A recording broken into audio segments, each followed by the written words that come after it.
Welcome back, everybody. And of course, welcome to our guest today, Sarah Boyd, Enneagram 4, author of the new book, Turn Down the Noise, a practical guide to building an emotionally healthy family in a chronically overstimulated world. Sarah, welcome to Typology. Thank you so much for having me. It's an honor. I'm very excited to come and have a great conversation and learn as well. I'm honored. Wonderful. All right. So you are an Enneagram 4, and as Anthony and I are both 4s, I thought I would come up with some 4 questions for us. Oh, here we go. So as a 4, beauty and aesthetics matter, right? Very much. Very much, whether it's in art or it's in words or it's in experiences. So what is something beautiful you've experienced in the past, recent past, that most other types might have overlooked? Oh, what a good question. Something that I notice a lot that I'm pointing out to my family is the flowers in the garden or the way that the light hits in the afternoon. Mm-hmm.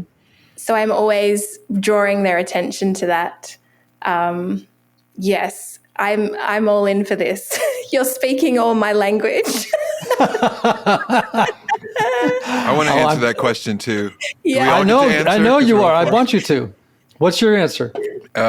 Last night coming home, the moon, but most every morning, literally most every morning when I leave the house, I have a potted flower that is particularly for one of my daughters. They both have particular flowers, and they bloom every morning, and I take pictures and send it to her every day. And it makes me think of her like every day I walk out the door. Oh my goodness, that's so beautiful. I went for a walk with my wife Annie the other day, and we go on this trail, and there's two very old growth trees on this trail, huge trees, and they're kind of Annie's spirit trees. You know what I mean? Like that she really connects to, and when she's under stress or feeling beautiful, she just always comes up and she puts her hands on the tree, and she goes like this, like she just sort of, I don't want to say hugs it, but like taps into the tree. And she did this on a walk the other day, and I was just arrested by it because the sun was just hitting her just right, and she's just touching this tree, frozen. And I thought, oh, that's a snapshot that, in my mind. It's like, have you ever noticed how 4s have their little minds are taking snapshots of things that seem to be full of meaning that other people don't see? Yes. Do you know what I mean? You're laughing, Sarah. No, so much, because I feel like even my camera roll is only really photos of people I love and those moments, exactly what you're talking about, where I'll take it in and then I'll just take a photo of it because it just, even if it doesn't look as good on camera, it just reminds me of that thing. That's why I was laughing, Anthony. It was so moving when you said you take a photo and send it to your daughter. I feel like there's something about wanting to capture that moment that feels fleeting as well. Mm-hmm. Yes. Yeah. Okay. So here's my next opening 4 question. Okay. Are you ready? I'm ready. All right. And Anthony, you had better be the first to answer this one. If you had to describe your current season of life as a song, like a song title, what would it be and why? Oh my gosh. Well, I'm spinning a lot of plates right now, and there's a lot going on. So I'd have to go with The Long and Winding Road. Oh, maybe we should just do Beatles songs. Maybe we should just limit it to Beatles songs. And I'd say, if we're limiting it to Beatles songs, while I'm taking that long and winding road, I occasionally vacillate between Help and Let It Be. So there's three for one. Oh my gosh. I don't even want to answer now. Neither do I. Oh, that's so good. Did you know, by the way, that oftentimes when I'm in the car and I could be in a good space, but I'm in a very 4 kind of feely space, like feeling the transcendence of the moment, the passing of time. I put the song Let It Be on, and literally it's the only time. Now, I'm an Episcopalian. I never raise my hands in worship, okay? It's just not my style. I will do that with the song Let It Be alone in my car. Yeah. Like my hand up in the air, going like this, singing, That's Let awesome. It Be, Yes. Let It Be. Just like that. All right, love Sarah, it. how about you? Oh, goodness. I can't top that. I'm even going to jump on the end of that and say ditto because in the last 12 months, while releasing a book on stress and overstimulation in family life, our family has done 2 international moves.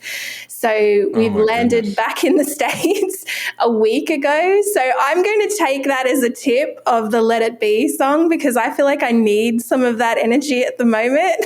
Yeah, that's where I'm at. That works. I love that. I love that.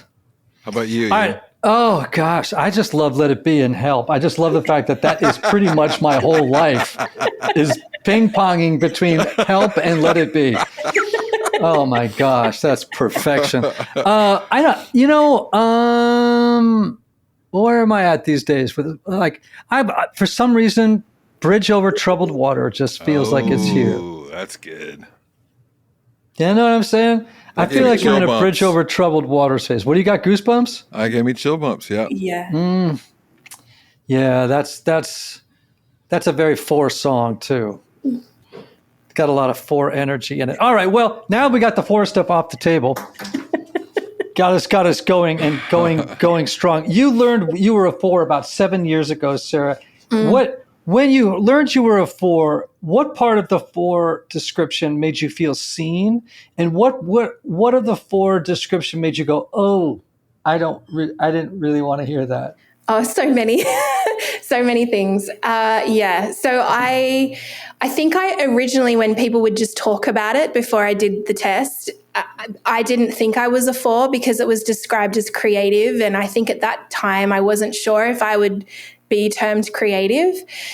But I feel like when I did the test, it made so much sense because the significance thing is just the thing for me. It is the thing that my husband jokes with me that I have an existential crisis about on a regular basis of like, especially if I get too tired, I'm just like, are we doing the right significant things with our life? All of those existential questions, the longing that I feel definitely makes me feel seen. The thing that, it still resonates with me because I know it's true for me, is just that emotion and that melancholy that I can get in, or when I get into really exhaustion, where I find myself people pleasing and like that feeling of like no one really understands me, that side. I hate that I go to that, but I also know that I do go to that in kind of weak moments. Yeah. So what you're describing is when you go to that place where part of you starts to sing "The Long and Winding Road." That part of you is the part you don't really want to talk about. Yes. Yes. And because it just feels like if you talk about it, it could go on forever. And I think that is the windingness of it, where it's great to talk about emotions and feel them and stuff. But I do think the side of the 4, I'm talking to the expert, but I know I can go down that too much. So having practices in my life, having people in my life that are different and not 4s has been really helpful. Yeah. Anthony and I used to have a group of guys that used to meet on my porch in Franklin, and they were all 4 songwriters. Remember, it was you, me, Matthew Jones, Don Chaffer, who else? Just a bunch of 4s. You never saw so many feelings on one porch. People could have gone by and said it looked like just like the movie Inside Out playing on our front porch. So good. Oh, my word. So lots of 4s, when they're growing up, say that they felt and continue to feel different or misunderstood. And you actually just used that word, like from a young age. How did that show up for you growing up? Yeah, I think it was just a feeling because I was the typical, I'm the oldest child. I've got 2 younger brothers, so I'm the older sister energy. And so I was used to placating and doing what I needed to do to get by. So it was very much an internal feeling that I also knew how to work. I was good at being an achiever and good at doing things. So I wouldn't necessarily have showed on the outside, but it was definitely something that showed in the inside. And when I was 27 years old, I went through a pretty life-altering experience where I got diagnosed with cancer. And it was very jolting for me because I was still in that young adult naivety of like, life's going to be awesome and nothing bad's ever going to happen to, that kind of, I was probably elongating that phase, but it was like, I was faced with my mortality. And even though I had a really good prognosis, it was that feeling of like, things can come out of nowhere and I can't control them. And it was actually that experience, and I was really blessed. The treatment worked for me, and I've been in remission for decades. That experience really made it clear for me, you're living more externally than you are from your internal. And that was really where I began to ask myself those hard questions and discovered that creativity and allowed it to come out. And that's just one of the reasons I'm actually now really grateful I went through that experience, because it allowed me to kind of get really clear on, I do feel different, but maybe that could be something that I could leave as a legacy or a gift or something to others. Yes. So that feeling of being different, of something, a missing piece, is such a big thing for fours. One of the hard things for me as a four was discovering that pretty much everybody has that feeling. They just aren't as in touch with it as fours are, But pretty much everybody feels a little bit inside like a broken crayon. And then I was like, that's very ordinary then. And I didn't want to be ordinary. I was like, oh, wait a minute. Yeah. Everybody has that? Oh, that's good news and bad news. Yeah. Good news and bad news. Everybody feels different. And everybody in some way or another feels misunderstood, right? Mm-hmm. So emotional attunement, if you're a four, which we believe you are, right? That you're an emotionally attuned person, which can be a really great thing. Attunement to your own feelings. You're also probably pretty attuned to other people's feelings. Mm-hmm. But how have you learned to navigate? Because you mentioned practices, right? Mm-hmm. How have you learned to navigate that line between honoring emotions and getting stuck in them, as fours often do? Yeah, it's such a good question. And I'm always interested in other people's answers too. So I'd love to know what you guys do. Some of my practices that have helped me personally the most is I do this in conjunction with my Bible reading or whatever, is I journal a lot. So I kind of visualize it as almost pouring out feelings onto paper. And I do have the physical experience of feeling like once it's on paper, I feel like I can let it go a little bit. It's something about writing it down for me personally that helps me get it out. I think having a couple of safe people that I feel like I can just share them with and then move on has helped me hugely a lot. And I do have noticed growing, in life and maturity, I've realized that I do have to be protective of how much I let in. So whether that's how many news headlines, stuff that people are going through, I am naturally a feeler and I naturally absorb it very quickly and I attune very quickly. So I've learned to kind of have those personal boundaries. So even with media and stuff, like I do not watch like horror shows, anything that's grossly violent, because I just know it affects me in a way that I don't feel like helps me. They're just some of my practices that have helped me not get stuck. But I would also love to know your guys, because I'm always looking to try new things. Well, it's so interesting because I'm having the exact same thing right now. So I'm in a season of pretty profound growth. And I feel like one of the things I have learned about myself is I can't look at social media. Mm-hmm. So I don't look at Instagram. Like there's stuff being posted about me on Instagram by my team, but I do not have Instagram on my phone. And the reason is that it actually, and I'm embarrassed to say this out loud because it's not a very attractive thing, but it is a four thing. It does spark envy in me. Mm. It does bring up envy. Mm. I do start to play what I call the compare and despair game. Mm. You compare, and of course, the next step is despair. There's no step in between. You just go right from compare to despair. Why is everyone else having the life that I think I should have? Yeah. And that's the envy. And that is our deadly sin. Right. So, and the other thing is, I'm like you. I've stopped watching violent shows. I sometimes will watch, British mystery shows, which Yes. there is no violence. I mean, there's a murder, but it's like a little droplet of blood on the shirt, and it's like nothing, something like that. And I don't look at this. I don't have a news feed because if I see this is happening in the Sudan and this is happening over here, and it's not that I'm not involved in the world. It's just that I can become emotionally flooded. Yes.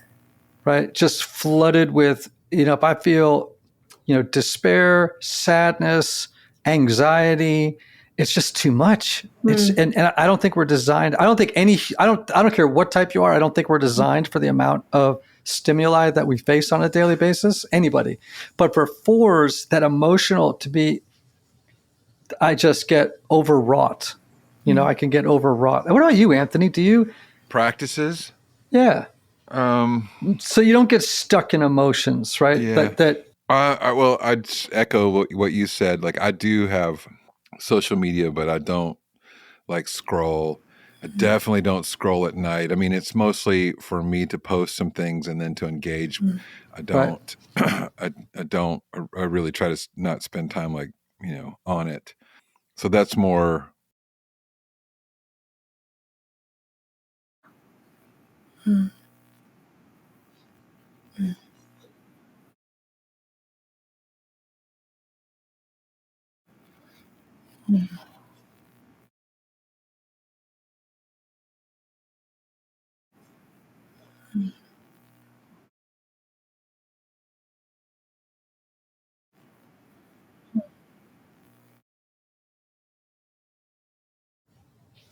Yeah. Yeah. Yes. Yes. That workout thing is so important. I think it's important for every type, obviously. But if I don't, I can get emotionally choked up. I don't mean like choked up like I'm like sad. I mean like strangled a little bit emotionally. Yeah. Too clenched inside. Yeah, that overwhelm thing is definitely, I think, another one, like a big thing for me. I have to watch. I'm in a busy season of life. I'm a mum of 2 young kids. We've got multiple businesses. And I regularly find if I'm stressed or whatever, the verb I would use is, or the emotion I would say is, I just am overwhelmed. And so to your point, like just reducing that kind of stimulation that's coming at you is sometimes one of the only ways you can get, calm it down a little bit. Because it makes me feel like I can't think straight. I don't know what to do. And then I'm of no help to anyone or myself in life. And what we're talking about here, by the way, is the title of your book, right? Turning down the noise. Like that's what we have to do is turn down the noise. And sadly, people just don't have those kinds of filters in place right now, right? We live in a world of hyperstimulation, of what in psychology is called overwhelmment, states of overwhelmment.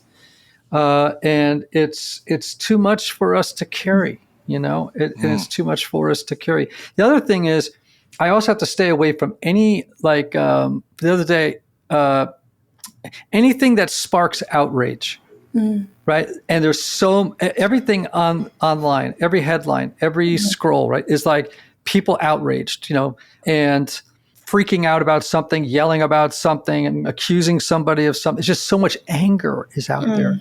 The whole world just feels like lava hot with anger and revenge thoughts, and it's really hard to navigate. Yeah. No, I so agree with that. And I think coming back to my background when I had cancer, on that, the headlines now that get me the most are the health ones. I find myself, I get sometimes a bit of health anxiety of like, those headlines is like 3 signs you definitely have, you're going to die. Right. They affect me. I know they affect me. And so I don't go on any of those sites. I try not to go on any of those sort of social media sites. I try to use scheduling for social media, similar to your point, because I just know they take me mentally to a place that just takes sometimes hours to move out of, or I need to talk to someone to get out of it. It's just that exposure, it makes me think what it's doing to our souls. When we're constantly having to filter and assess and process and move through, is huge.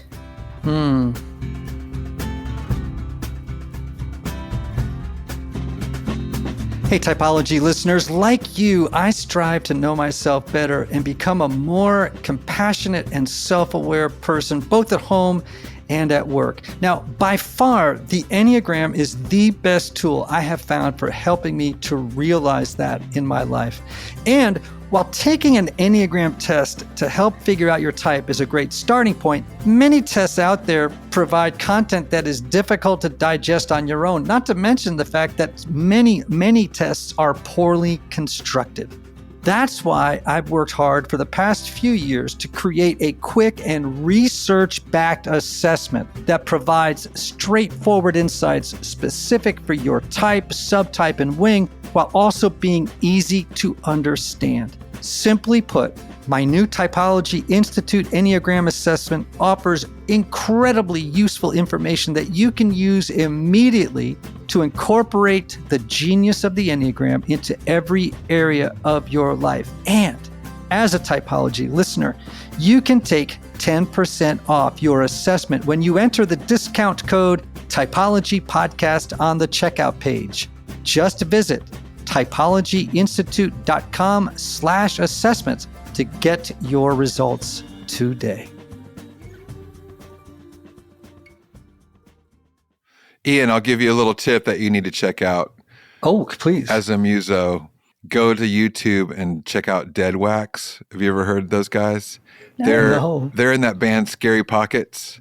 Okay. Oh, they're so good, but they'll just sit for an hour and talk about the greatest, James Jamerson bass lines or whatever. It's the perfect thing for a 4 who's a creative, just to go sit in the great work of others, Yes. and have it broken down. And it's just it touches me deep, in a really deep place, and comforts me. It's just, Yeah. it's good. Text it to me. I will. The other thing is, by the way, Sarah, a book for all 4s that I just reread this summer. Yes. Susan Cain. Do you know Susan Cain? Yes. All right. Well, so Susan wrote Quiet, the book about introverts, and we had her on the show. And after she wrote a book called Bittersweet. Did you read that? I have not. I've only read Quiet, but now that you say that, I want to go and I'm putting it on my list so now. all Enneagram 4s should read the book Bittersweet and feel vindicated. Yeah. Because it's really about how longing, melancholy, and bittersweet feelings are so important for us. And as long as, I guess, we don't start to drown in them, right? Yeah. Right? We just have I to just know be that's careful. true, even as you say it. Yeah. all the 4s in the circle. It's true. I know that's true. It's really interesting, Ian. I would love your perspective, because in my work, one of the topics I talk about a lot, and it's different, it's temperament work, it's different to Enneagram, but the highly sensitive temperament, sometimes called sensory processing sensitivity, is about 20% of the population, and it is comorbid, but not always with neurodivergence. You can be highly sensitive without neurodivergence, but a lot of individuals who are neurodivergent are highly sensitive. But I wondered your thoughts on that. Would you say that that highly sensitive temperament would be mostly 4s, or would they also be other Enneagrams as well? Interestingly enough, I would put a lot of 5s in that category. Yeah, that's interesting. Yeah. People think that 5s sometimes are emotionally detached, right, or unavailable. But that doesn't make them insensitive. That's different. Talk to 5s about being overstimulated, and they'll tell you, I can't be in a room where there's I have a friend of mine who's a 5, and he's like, if we're going to meet, the last place he ever wants to meet, and this is fine with me, is sports bars. Yeah. Right? because there's televisions everywhere going, and there's music is too loud, and people are too loud, and it's just too overstimulating. He is a highly sensitive person. Yeah. Now, which is different from being an empath, right? Yes. But it's very depleting for him, that kind of experience. I don't know if that's where you're going with this, but Yeah. tell me more about what you define highly sensitive person for me. And let me. Yeah, so high sensitivity is like they call it a temperament or a trait, so personality wise. So people who just have more sensitive nervous systems, so they are typically very in tune with their emotions. They are very intelligent, oftentimes have a quick, really deep processing of life. They're aware of subtleties in the environment, but they tend to get their kryptonite or the weakness, if you want to call it that, is they get overstimulated very easily. So they are typically your creatives or your deep thinkers or people who care a lot about help, like in the helping profession. But they do tend to they need to learn really strong boundaries of self-care, or they can find themselves burnt out or experiencing anxiety more often than people who don't have the temperament. Yeah, I'm just going to tell you, I think I know a lot of fives in that category. And I know that is funny, but I do. I know a lot of fives in that category. I do know a lot of fours in that category. Then I would put some sixes in that category, phobic sixes, and possibly nines, but fours, fives, and sixes. But I don't think that there's a direct correlation between the type of person you're describing and a type. We may find a disproportionate number of more within the 4, 5, 6 cluster, but then we would but it doesn't mean, I want to be very clear, I think any type could probably have some of that. You are describing me a little bit because I can get overstimulated. And I have, fortunately I have a life where I'm in charge. So I don't work for a corporation that is making me go places and do things that would flood me in situations where, aren't good, So I've managed to do okay, Yes. So you're saying that in your new book, right, Turn Down the Noise, overstimulation is like this invisible epidemic in the world, right? And it's impacting us more than we realize. You do not have to convince me of this. Yeah. I am well aware that we live in an overstimulating world. And I really, at my age and all the therapy I've had, all the spiritual work I've done, as has Anthony, has helped me to find good guardrails, So I'm assuming what you're saying is that, well, essentially we have to turn down the noise, right? Yeah. Yes, very much so. Talk to me about what you've learned and what you're recommending to people. Yeah, so my work primarily, I work a lot with children and adolescents. I run an educational company that works with their parents and professionals who work with children. And I became aware that something we weren't having in the conversation about why this generation maybe are struggling at times. There's people talking about trauma and there's people talking about that sort of stuff, but people weren't really talking about what stress and overstimulation can do. And as you mentioned, there are multiple individuals who struggle with it more than others. And understanding what I do about the neuroscience of overwhelm and how our prefrontal cortex is the place in our brain that filters information and makes all those decisions, it's actually really understandable that we are all overstimulated if we live in our world without those guardrails. But I think sometimes ourselves, or if we haven't done that kind of work, or maybe we're raising children who are more vulnerable to overstimulation than maybe we as parents experience ourselves, we sometimes aren't aware of just how overstimulating some things are. So if you even just look at the pace of life or how many extracurricular activities children are in today, or even if you think about the television shows we used to watch growing up versus what's on television now, you can begin to see things that are louder, faster, more expressive, more in their face. And it's not really just about one thing. It's actually about the conglomerate of build-up, kind of like a snowball running down a hill. And so you can begin to see this. We feel it as adults in our overwhelm and our anxiety, and we would verbalize it as overstimulation. But sometimes for children, they don't have those words yet. And so it can come out as behaviors, as kind of meltdowns. And so I wanted to write this to kind of give an understanding for parents so that they can be better equipped of what, is it something that my child or myself are experiencing, and then what can I do about it? It's so interesting you should say that, because I was talking to, or I was reading the other day that Sesame Street was having trouble finding a new distributor. And part of the reason is that parents love Sesame Street, but kids don't. And the reason is they're puppets. Oh, interesting. They don't flash. It's not fast paced. It's not animated. It's not, fast paced enough. It's so crazy how quickly things have changed.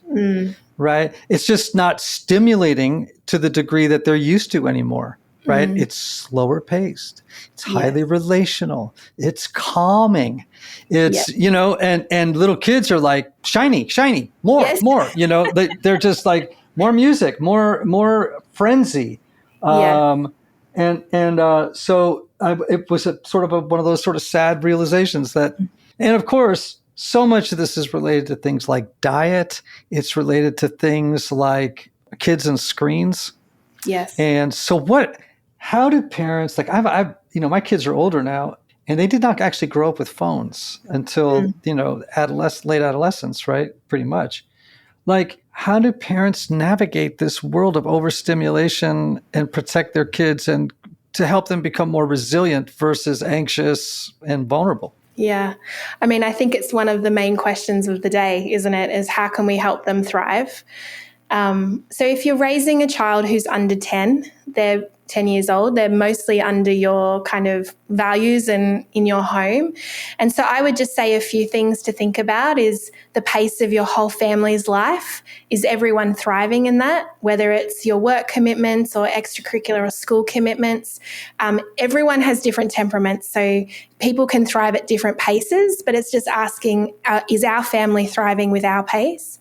And then I would always advocate under 10 to just not have the news on constantly in the home. If parents want to access the news, to access it separately to children, because children haven't developmentally got to the place where they understand, this event is in another country. I understand how far away another country is. So if they're hearing about war and disquiet and all of that sort of stuff, they don't understand that it's not happening just down the street. And then just being mindful of what shows that you're watching, or, I always just say if you can keep screens in shared places, it just helps so many different issues. It helps exposure levels. It helps, like, you're seeing what they're watching. You can share it as a family. And then if you're raising adolescents and children, tweens and teens, I would just say, I outline kind of a whole formula. I'm definitely on board with the social psychologist Jonathan Haidt's research about the longer we can prolong smartphones and social media, the better. Children are still in a vulnerable time of brain development. And I'm not saying that that's an easy thing to do for parents. It's very difficult if they're in environments that are pressuring them. But the more that we can do that, we're actually gifting our children that gift of resilience and emotional health.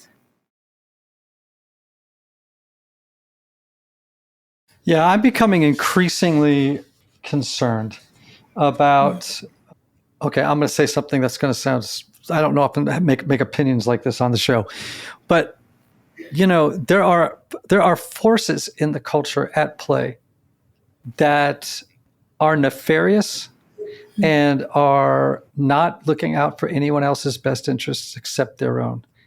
And when I think about, I hate to say it, but this sort of the technocrats that are literally in social media and in other places, right? That are, so I was talking to a friend in San Francisco yesterday. He's in that world. He's one of the good guys. He doesn't work for any of the companies I won't mention. But he said that, literally they sit in meetings. Like these are his friends, right? They report to him. They literally are just trying to figure out how many minutes can we keep you stuck with your face in that stupid phone. And the only way they can do, one of the many ways they can do it is just by causing you to be afraid. Keep you afraid. The more Yeah. afraid you are, the more engaged you'll stay. Or the more angry you are, the more engaged you'll stay. Yeah. Yeah. In marketing, they teach the concept that one of the biggest ways to get attention is fear or anger. And so you say, here's the problem, a fearful problem. And then they teach teasing it. It's even worse than you think it is. And then here, let me sell you the solution. And I think sometimes we're not aware that we're being marketed to. Like, it's no longer just reporting on facts. We're being marketed. And it's just this constant thing of fear and anger all the time.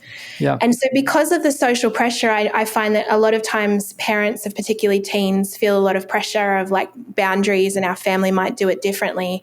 And I totally empathize with that, because it's hard when you've got a child saying, I'm the only one without it and I feel left out without it. But it is important to know that these are companies who are hiring psychologists and neuroscientists to on purpose make something addictive. So it's not your fault that you feel addicted to it. It's being created to be addictive.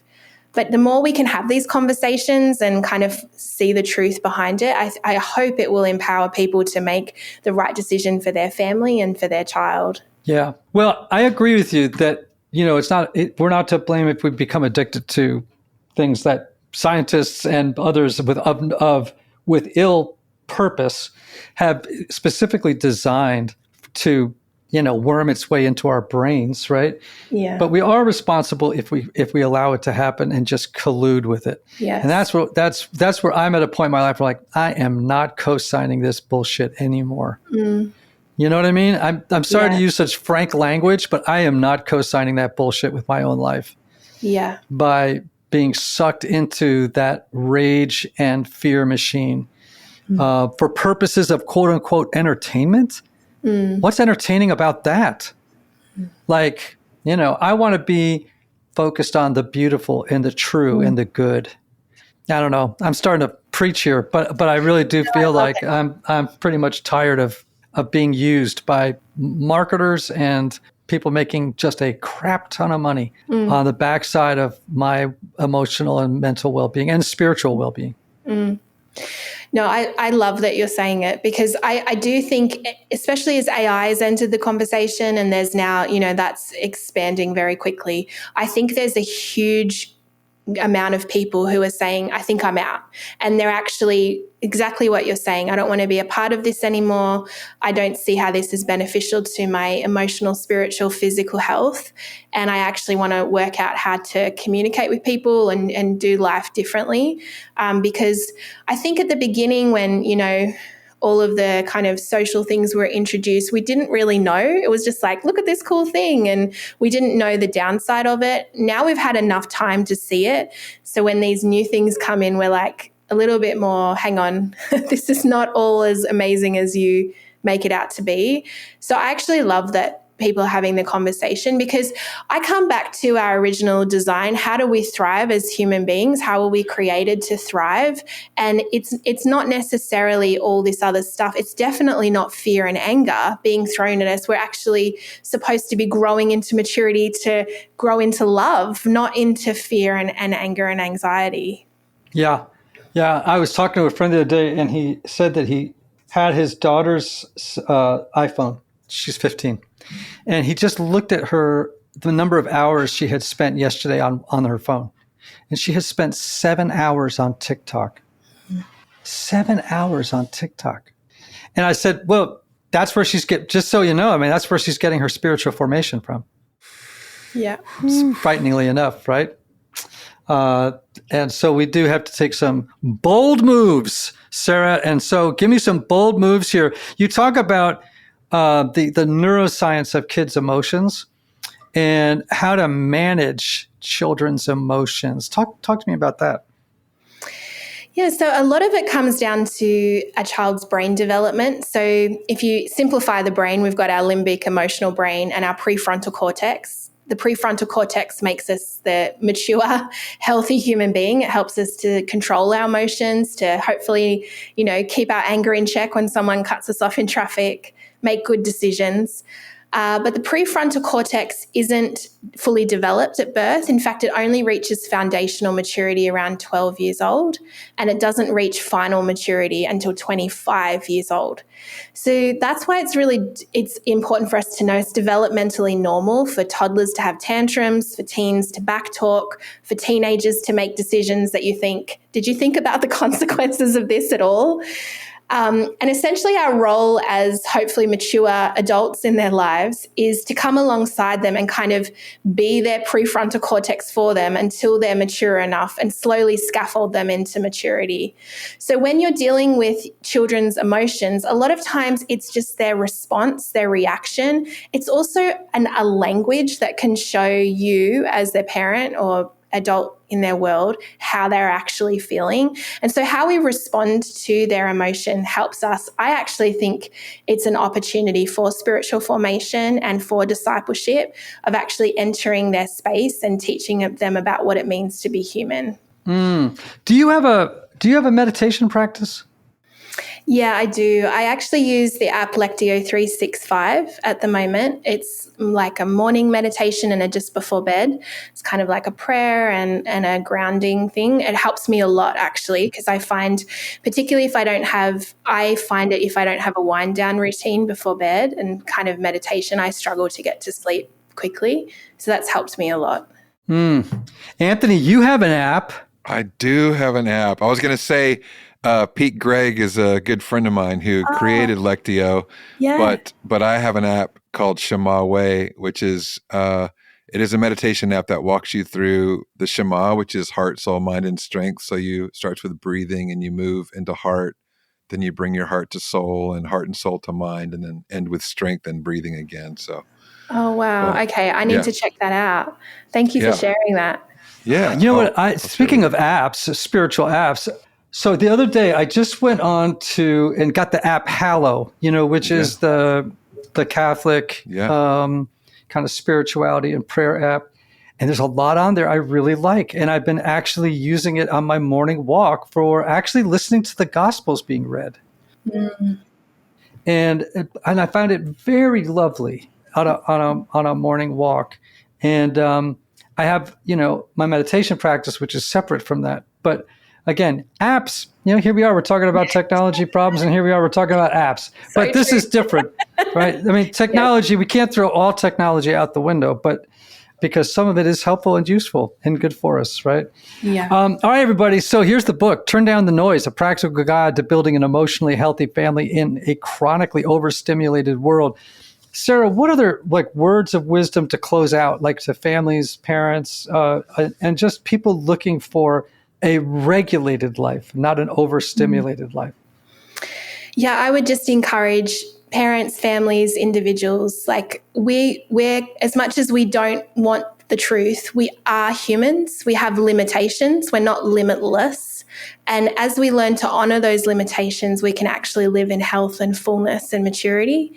And so I think reckoning with our limitations, which is the times where we hit those moments of overwhelm and overstimulation, and actually living within those limits on a daily basis, those healthy limits, really help us create really everything we're looking for, that groundedness, that emotional connection, healthy relationships, all exist within the container of those healthy limits.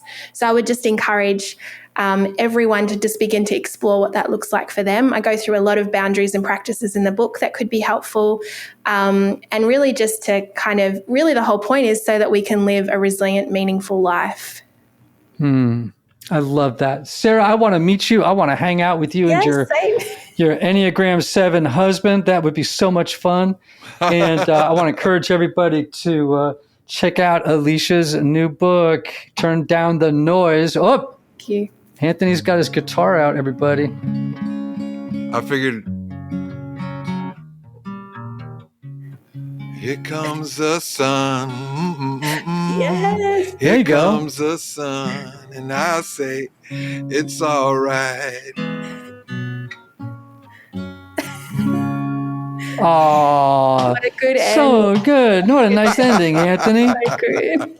A nice 4 period on the end of the sentence. That's right. Well done.